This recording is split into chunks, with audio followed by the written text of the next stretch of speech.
Dawn leaked through tattered clouds and brushed silver across the crowns of the aleph trees. Their leaves, flecked with coppery veins, caught the light like small beating wings.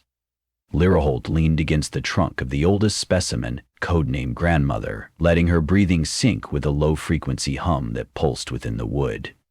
"Status check," she whispered.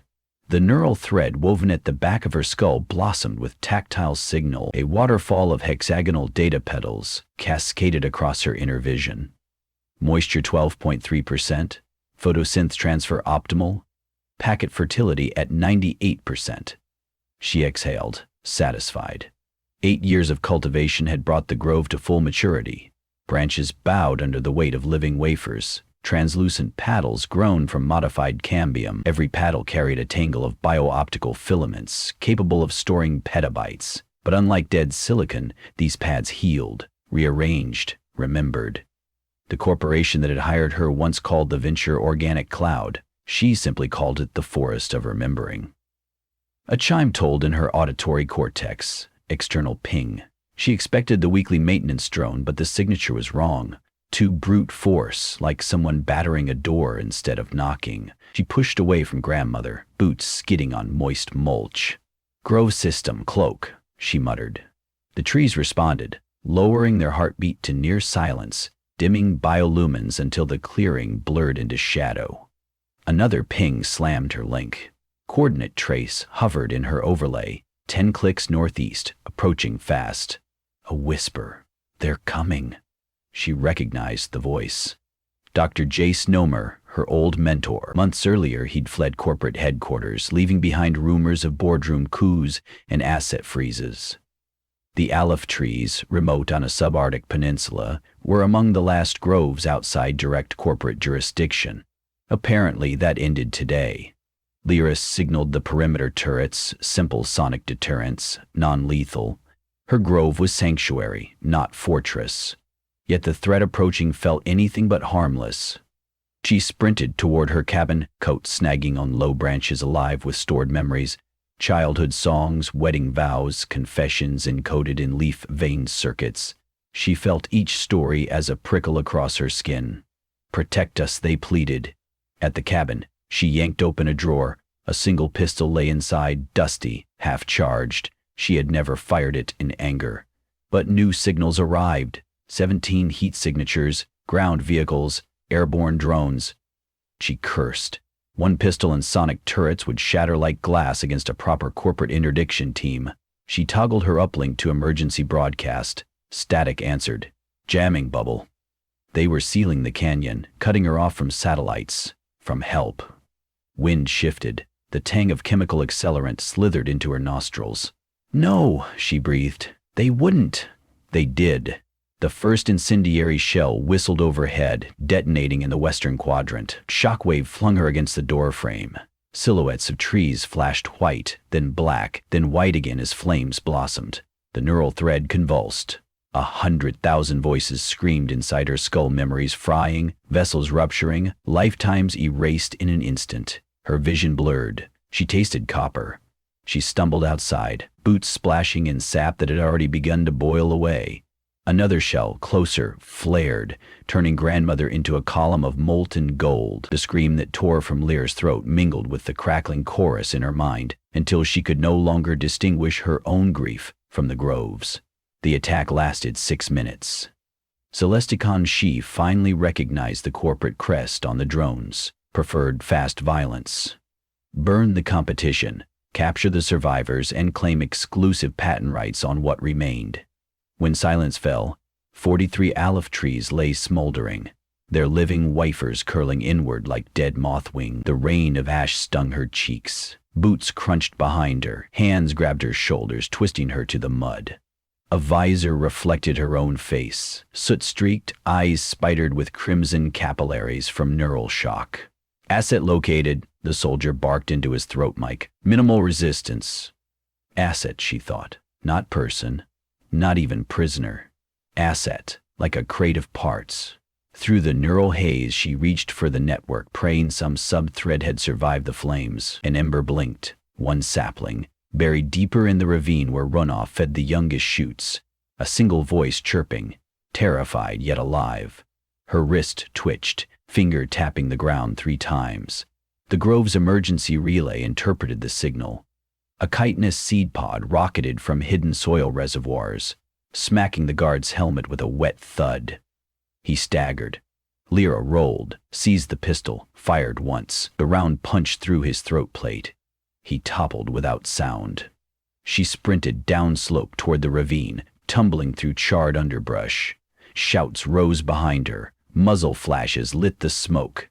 2 shots grazed bark beside her. One struck her thigh. Pain sizzled, but adrenaline burned hotter. The sapling glowed ahead. Miniature leaves unfurled like green coins in a world turned black. She skidded to her knees and wrapped arms around the slender trunk. Archive, she wheezed. Deep root. Hide. Filaments unfurled from the bark, plunging into her palms. Data flowed. Backup schematics, genome maps, memory clusters, evacuated seconds before firestorm. She shuddered as the sapling's pulse synchronized with her own. Then she whispered the final command. Run. From the tree's base, rootlets reshaped into segmented legs.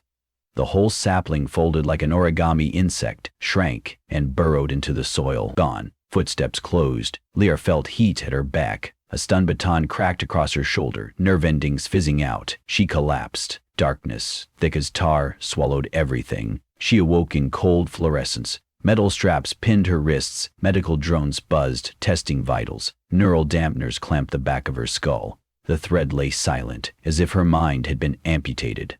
Across the glass partition stood Cormac Rule, Celesticon's new chief acquisition officer. His suit was ash-free. He must have arrived after the burning, squeaky clean to avoid the stench of murder. He offered a sympathetic smile that never reached his vitrified eyes. Learholt, he said, tapping notes on a flex slate. A pity we meet under these circumstances. But you understand necessity. Open source biostarger threaten shareholder value. Consolidation is brutal, yes, yet history shows. Spare me, she croaked. He sighed. The Putapon bureaucrat. Where is the backup? We detected a massive data surge moments before the Grove died. The package vanished. Air, ground, orbital sweeps, nothing. If you cooperate, we may still reach an amicable settlement. She bared cracked teeth. You torched lifetimes. Memories entrusted to me. Settlement? They're not gone, he countered. They're just relocated. We salvage wafers before flameout. With cleanroom protocols, many terabytes are recoverable. But without the genome root, integration remains unstable. We need the sapling. Her laugh rattled. You'll never find it. He studied her. I think we will. Because we built you, Ms. Holt. Cybernetics. Neurally integrated horticulture. All proprietary. Your body is a lens, and the sapling is the light. We'll follow the beam. He gestured. A tech maneuvered a slender drill toward her skull. Lyra's heart hammered. Wait, she cried. I'll talk. Cormac raised a hand. The drill halted. Remove the dampener, she said. I need the link active to show coordinates. Cormac hesitated. Partial activation. Minimum bandwidth, he instructed. Electric tingling spread as power flooded the thread. She felt it, faint but alive. Beyond sterile walls, somewhere beneath stone and snow, the sapling pulsed. The distance whispered. 2 miles. Close enough. She lifted her gaze. I'll need an interface panel. Cormac signaled again. An assistant unfolded a holoscreen beside her. Lyra flexed her fingers, launching a diagnostic string. Outwardly, random digits scrolled. Inwardly, she broadcast one word on every microcarrier she still owned. Grow. The Aleph root network, though decapitated, remained embedded throughout the valley. Roots intertwined with fungal relays, insect microdrones, and dormant seed pods hidden in cliffside cracks. Until Lyra's command, they had slept, starved of master signal. Now they woke ravenous. Moisture reservoirs burst. Nanoscale hormones flooded soil. Roots thickened, splitting stone like brittle glass. Seed pods erupted, spiraling into saplings in seconds. Leaves unfurled, flickering neon emerald. Snow melted in heat, blossoming from frenetic metabolic burn. What had taken 8 patient years began repeating itself in minutes, albeit warped by rage and grief. Cormac's compound perched on the valley's southern terrace prefab walls, high fences, cooling towers venting chemical chill. Sensors bloomed red across their security boards as biomass indices spiked.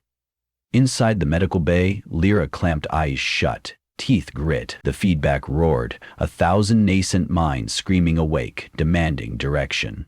She funneled images, fire, lost chains, and then one imperative: defend. The world outside answered. Perimeter turrets spun toward new targets but found nothing recognizable. The forest advanced as fluid geometry branches braided into spears, leaves sharpening into razor circuits.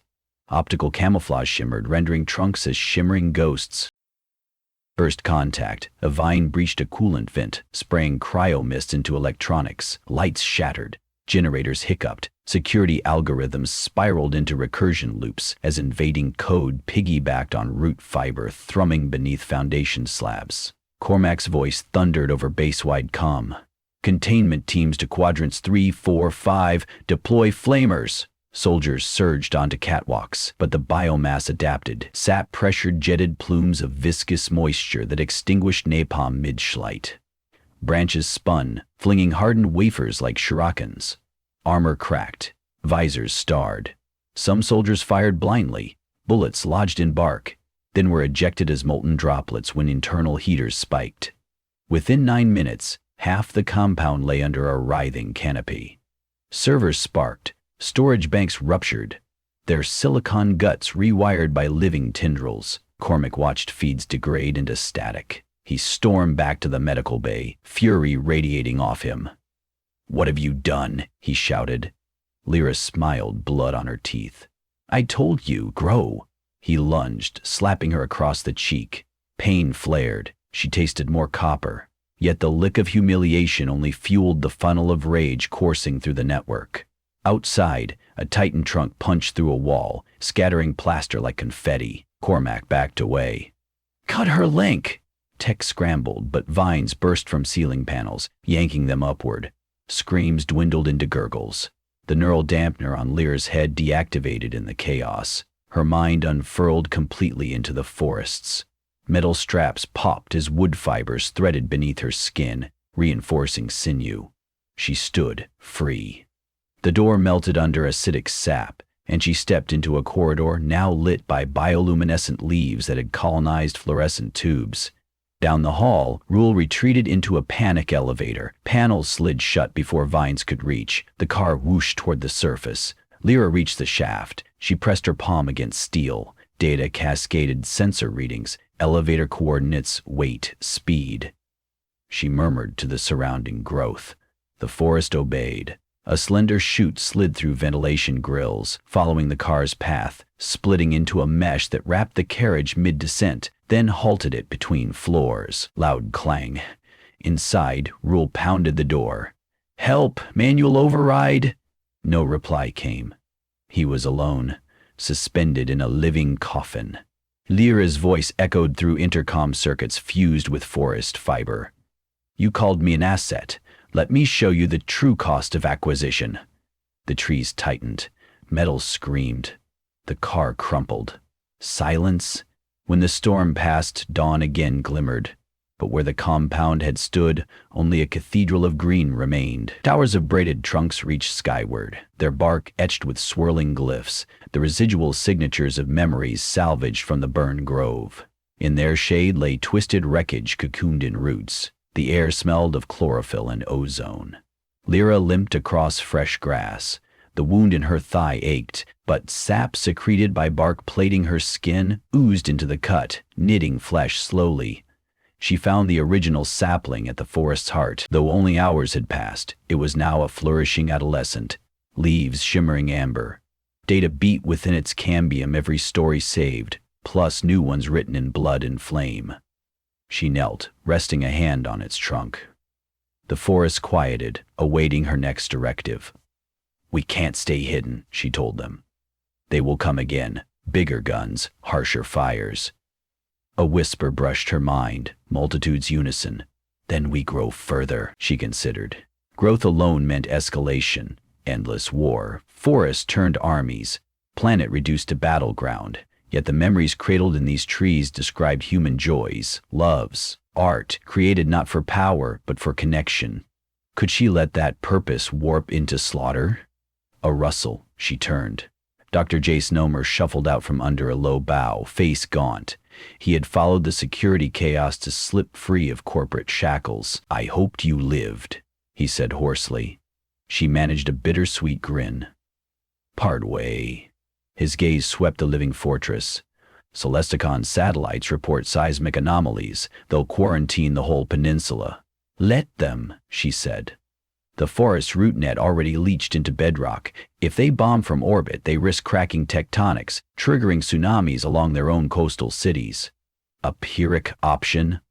He exhaled. What then? We can't wage siege forever. She closed her eyes, letting wind comb her hair. She sought within the living archive names of donors whose stored memories she still carried. Poets from Buenos Aires, teachers from Lagos, machinists from Kolkata, refugees of drowned Pacific Isles. They had entrusted their digital souls not to a corporation, but to the promise of shared remembrance. That promise demanded more than vengeance. It required proliferation secure, sovereign, impossible to corner, and maybe it required people outside the boardrooms to fight alongside her. "We seed the world," she murmured. Jace frowned. "You mean scatter the technology?" "Scatter the life," she corrected. "New groves, everywhere. Decentralized, self-owned. We share the genome openly. Every sapling will carry anti-tamper code. If one grove falls, another mends it. Memory must be as resilient as dandelions. That violates every patent office on the planet." "Good," she rose. The forest echoed her word, leaves rattling like applause. Jay scratched his beard. "Celesticon will brand us eco-terrorists." "They will," she agreed. "But when survivors of floods, of wars, of forgetting itself find refuge in their own community groves, who will they name criminal? The ones who burn or the ones who plant?" Wind whistled through high branches, scattering glints of stored light. Lyra stepped to a newly sprouted platform grown from intersecting limbs. Root tendrils climbed her boots, integrating exoskeletal braces, lending strength to battered muscles. "Come," she invited, offering Jace her hand. "We have work, seed banks to raid, soil maps to study, volunteers to recruit." She paused, eyes narrowing with a mischievous spark. "And stories to save." He took her hand. Together they ascended, branch by living branch, until the canopy parted to reveal horizon. Dawn licked copper across distant mountains. Farther still, smoke plumes marked other groves still under corporate siege. She reached out with her mind. Living channels leapt from her forest into jet streams of airborne pollen, into oceanic plankton blooms, into pulse nets of migrating birds, each a courier of genetic code. Her consciousness stretched until she straddled continents. "Grow," she commanded again. But this time the word carried not just rage. It carried hope. Below, trunks trembled, releasing cyclones of seeds that rode the wind like flecks of starlight. They drifted over snowfields and ravaged coastlines, over metal cities where servers burned with electric hunger, over deserts where old satellites lay half-buried like rusted moons. Wherever a seed landed, it sniffed for water, for sun, for a scrap of human yearning. If it found any, it would put down roots and remember. If it found none, it would wait centuries if necessary, because memory learns patience from trees. Lyra's heart swelled. She felt each seed as a thrum of possibility. The corporate empire would swat some from the sky, torch others in cradle beds, yet enough would survive. Life had a way. She glanced at Jace. He watched the airborne constellation with glassy awe. "There's no going back," he whispered. "There's only forward," she replied, "and forward remembers." High above a drone breached cloud cover, corporate sigil bright against blue. Its sensors blinked, capturing the insurgent bloom. But before it could transmit, vines shot upward, snaring propellers, pulling the machine into green depths. Connections severed. One seed landed on the drone's shattered hull, found a trickle of coolant, and germinated. Lyra smiled. The future had chosen its archive. Not cold silicon locked inside vaults, but living forests ready to defend themselves, to share themselves, to carry the world's stories long after boardrooms turned to dust. The wind shifted, the newborn biome sang, and the grove keeper linked mind to root to leaf sang back, weaving new memories into the endless, unburnable wood.